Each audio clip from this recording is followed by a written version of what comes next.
Hello student, सलाम अलैकुम। मैं फरहत परवीन, शुभ उर्दू, मारवाड़ी कॉलेज रांची। मैं आज बीए सेमेस्टर 6 का क्लास लेने जा रही हूँ। आज का हमारा टॉपिक है ख्वाजा मीर दर्द। आज हम लोग देखेंगे ख्वाजा मीर दर्द की गजल गोई। ठीक है। ख्वाजा मीर दर्द का शुमार अपने दौर के मुमताज सूफियों और बुजुर्गों में होता है। वो अपनी दौर के दूसरे शुरा की तरह सिर्फ मुंह की जायका बदलने के लिए तसव्वुफ से ताल्लुक नहीं रखते थे, बल्कि वो इस बहर के सनावर थे।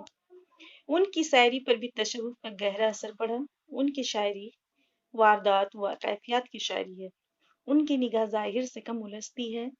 वो दाखिलियत पसंदी के बजाय वो खारज वो खारजियत पसंदी के बजाय दाखिलियत पसंदी के दिल उदादत है। उनकी पूरी शायरी इसी दाखिलियत पसंदी की तशरीह है। दर्द के यहाँ मिजाजी मोहब्बत अपनी पूरी आबोताब के साथ मौजूद है। उनके यहाँ भी हुस्न यार की बेसाख्ता अदाओं और महबूब के हजारों रंग जलवों की झलक इस तरह मिलती है, जिस तरह उनके हम अशर शुरा की यहाँ मिलती हैं। गालिबन उनकी वजह यह है कि दर्द सूफी होने के बावजूद जिंदगी से बेजार नहीं थे। उन्होंने अपनी गजलों में मोहब्बत के हजारों रूप पेश किए, जिनमें बड़ी रानाई, दिलकशी और रंगीनी है। दर्द के अहद में गजलिया शायरी के साथ इश्क व आशिकी के मज़ामीन मखसूस थे। दर्द ने भी अपने मखसूस रंग में इन मज़ामीन को अपनी गजलों में बयान किया है। दर्द ने हुस्न को हर अंदाज में देखा और बरता है। इसकी बड़ी दिलकश तस्वीरें पेश की है। वो महबूब के रुख रोशन के सामने सूरज को मांद पड़ता हुआ देखते हैं। दर्द महबूब की आंखों की कैफियत को तरह तरह से बयान करते हैं कि किस तरह वो आंखें लोगों के दिलों की दुनिया में इनकलाब बर्पा कर देती है। दर्द महबूब के ख्याम नाज का भी नक्शा पेश करते हैं कि उनका महबूब किस तरह खुशबू बिखेरता हुआ चलता है। जैसे उनका ये अशार है, करे हैं मस्त निगाहों में एक आलम को, लिए फिरे हैं ये शाखे शराब आंखों में। इस तरह दर्द की गजलें एक निगारे खाने की तरह सजी हुई है। मज़ा के ज़माने के मुताबिक उनमें शोखी और मामला बंदी के मज़ामीन भी है, लेकिन दर्द कहीं भी हुदूद से बाहर नहीं निकले और किसी जगह भी तवाज़ुन का दामन अपने हाथ से नहीं छोड़ा।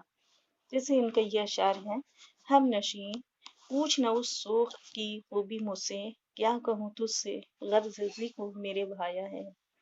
मैं सामने से जो मुस्कुराया, होंठ उसका भी हिल गया था। इस तरह हमें दर्द की गजलों में एक निशातिया रंग नजर आता है, लेकिन कहीं कहीं उन गजलों में दर्द की लहरें महसूस होती है। लेकिन दर्द गमों से निभा करने का सलीका जानते हैं, इसलिए उनके हजीनिया असर में भी एक दर्द आमेज लिज्जत महसूस होती है। जैसे उनका ये अशार है, अंदाज वो ही समझे मेरे दिल की आह का, जख्मी हो चुका हूँ किसी की निगाह का, अजियत मुसीबत मलामत बलाए, तेरे इश्क में हमने क्या क्या न देखा। दर्द की शायरी का महवर मोहब्बत है। उन्होंने जितनी बातें कही हैं, सब दुनिया मोहब्बत से मुतालिक है। वो मोहब्बत हकीकी है, मिजाजी भी, ज़ात खुदाबंदी, वहदतुल वजूद, इंसानी अजमत और फना व बका के मज़ामीन सब मोहब्बत हकीकी के मज़ाहिर है। ये मज़ामीन उनके अशार में कसरत से बयान हुए हैं।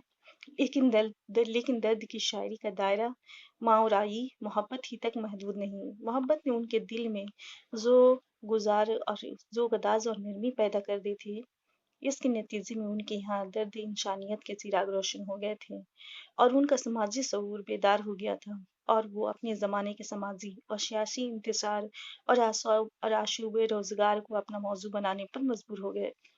जिन आसार में दर्द ने अपने ज़माने के दर्द कर्ब को पेश किया है, उनमें बहुत तासीर और दिल को छूने वाली कैफियत पैदा हो गई है। जैसे उनका ये अशार है, दिल ज़माने के हाथ से सालिम कोई होगा कि रह गया होगा। दूसरा शायर है, जिंदगी है या कोई तूफान है, हम तो इस जीने के हाथों मर चले। ख्वाजा मीर दर्द के कलाम में तख़य्युल और फ़िक्र जमील की वजह से दिलकशी व दिलावेज़ी पैदा हो गई है। उनके फ़न को एतबार बकसने में उनके मखसूस अंदाज़ बयान, नर्म लब व लहज़ा और मज़ियत व शारियत को भी बड़ा दखल है। दर्द ने उर्दू गज़ल को नई अलामतें और नए इस्तारे दिए हैं। तस्बीहात व इस्तारात के इस्तेमाल के सिलसिले में उनका जमालियाती ज़ौक़ काफ़ी निखरा हुआ है। उनकी शख्सियत की तरह उनका लब व लहज़ा भी बहुत मासूम और पुरतासीर है। उनके यहाँ ऐसे नस्तर कसरत से मिलते हैं जो जज्बे की शिद्दत की वजह से मीर के नस्तरों के करीब पहुंच गए हैं। यही नस्तरियत और अशर अंगेजी उनकी गजलों को रवायती सतह से हटाकर तफजुल के बुलंद मुकाम तक बुलाती है। जैसे उनका ये शार है, बेवफाई पे उसके दिल मत जा, ऐसी बातें हजारें होती है। दूसरा है, शमा की मानिंद हम उस बज़्म में चश्म नम आए थे दामने तर कर चले। एजाज को गजलिया शायरी में एक अहम मुकाम हासिल है। कम लफ्जों में ज्यादा बातें कहना एक फन समझा जाता है। रमजियत व शारियत इस लिहाज से गजल की जान है। मीर दर्द की शायरी में रमजियत व शारियत का हुस्न अपने सबाब पर है, जिसकी वजह से गजल की मजमूई फिजा में एक खास कैफियत पैदा हो गई है और मानवियत में इजाफा हो गया है। मीर दर्द ने छोटी बहरों और तरन्नुम अल्फाज के इस्तेमाल से आर्ट की बुलंदियों को छू लिया है। जैसे उनका ये अशार है, अब दिल को संभालना है मुश्किल, अगले दिनों कुछ संभल गया था। दूसरा अशार है, तहमत चंद अपने जिम्मे धर चले, जिस लिए आए थे सो हम कर चले। वो निगाहें जो चार होती है, बर्छियां है के पार होती है। इस तरह मीर दर्द के मुतालिक आज जो हम लोग वाकफियत हासिल किए, इसके साथ ही आज हमारा यहाँ पर मीर दर्द का टॉपिक खत्म होता है। कल हम लोग किसी और शायर के बारे में देखेंगे। तब तक के लिए खुदा हाफिज।